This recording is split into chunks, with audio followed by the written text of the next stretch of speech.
company dedicated to enhancing leaders' ability to harness and optimize trust as a strategic business asset. I'm a big fan of Simon Sinek. Oh, same here. I really like a lot of what he researches and provides for us. And one of the things he always says is start with the why. The why of why do you do things? Why are you passionate? And that passion and understanding your why helps us get through those difficult times, maybe.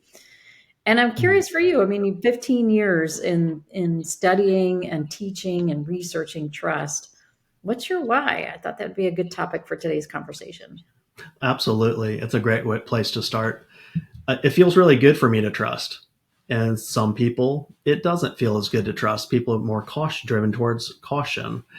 And so for me, that feels great. And so that I lean into that as far as my feelings go. And so find myself engaging with strangers and giving them the benefit of the doubt, but it's because it feels good to me. How about you?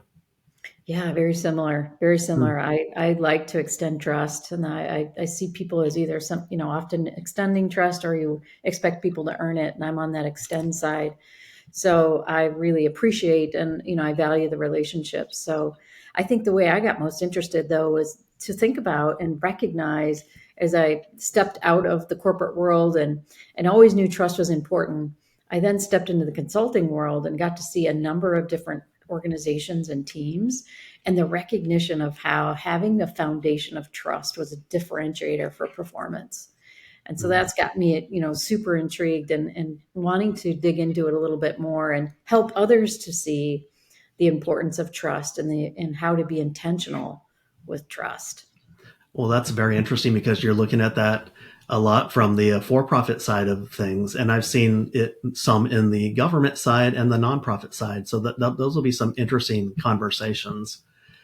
Trust gets violated though when you offer it a lot, and so we're both open to trust a lot. And so I've certainly had my trust violated, and so I feel that sense of violation, rising up in me. I become aware of it, and so that doesn't feel good. And so for me, that's in some ways driven me towards researching trust Mm. because I notice it, I'm aware of it, and it's important. I'm fascinated by that and look forward to digging into that a little bit more. I think Mhm. our society can use that lesson around, when we do feel that lack of trust, do we investigate that a little bit? And I myself went down that path for a while too, recognizing how important trust was.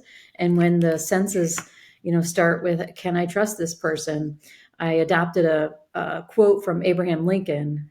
He said, I don't like that man. I need to get to know him better. And it's really forced me to recognize the emotion around not trusting, but dig into and find common ground with and connect with.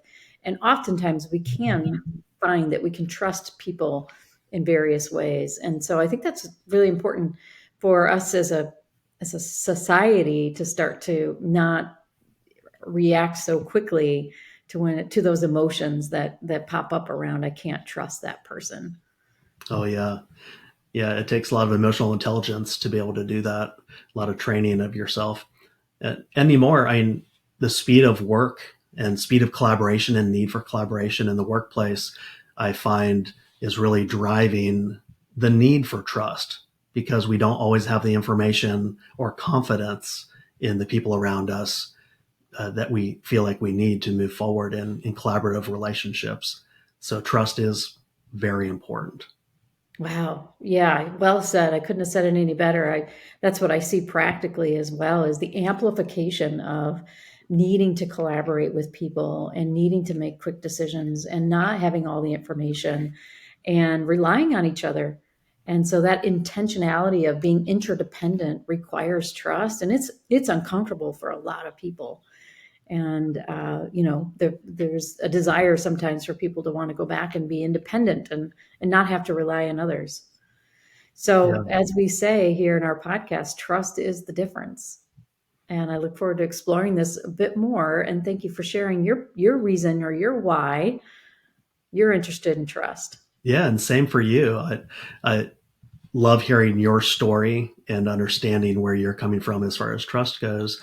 And we want to invite our viewers and listeners to do the same, to dive deeply into the concept of trust and to ask questions, post comments, suggest other ideas and topics to talk about. Absolutely. We'd like nothing more than this to be a community. So let us know where you love trust and have great success and where you have struggles, because we all do. So we appreciate and look forward to having more conversation.